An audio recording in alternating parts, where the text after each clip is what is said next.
भारत की जानिब से टमाटर की सप्लाई रोकने पर पाकिस्तानी किसान को फायदा होगा, ताजरों का ये मौक़िफ़ सामने आया। इस हवाले से मजीद तफसीलात से आगाह करेंगे। राना फाहद हमारे साथ मौजूद हैं। जी राना फाहद।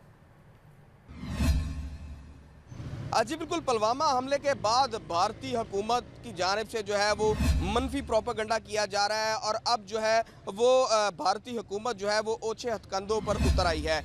भारत की जानिब से पाकिस्तान में जो है वो टमाटर की सप्लाई को मुकम्मल तो कर दिया गया है ताकि पाकिस्तान में जो है वो टमाटर की किल्लत को बहरान में बदला जाए, मगर पाकिस्तानी अवाम की जानिब से भारत के इस जो है वो अमल को रद्द कर दिया गया है और उनका कहना है कि हमें जो है वो भारतीय टमाटर नहीं चाहिए। हमारे साथ कुछ शहरी मौजूद हैं, इनसे बात करते हैं क्या कहना है इनका। हमें नहीं चाहिए इंडिया के टमाटर, हमारे पाकिस्तान में अल्हम्दुलिल्लाह माशाल्लाह बहुत है, लिहाजा यही है कि कंट्रोल करना चाहिए, हर चीज़ों पे कंट्रोल करे। वो ज़रूरी नहीं कि टमाटर पे, हर चीज़ पे कंट्रोल करे, हमें नहीं चाहिए ये चीज़।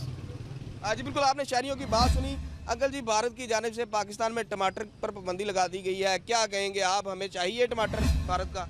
नहीं, टमाटर की जगह हम दही खा लें, दही में भी वही खटास है, तो ये मुश्किल थोड़ा सा हालात हैं हमारे मुल्क में हो जाएंगे तो टमाटर ही टमाटर हो जाएगा, तो इसलिए थोड़ा सा ना सब्र करना चाहिए। अच्छा, मुझे बताइएगा कि टमाटर पर पाबंदी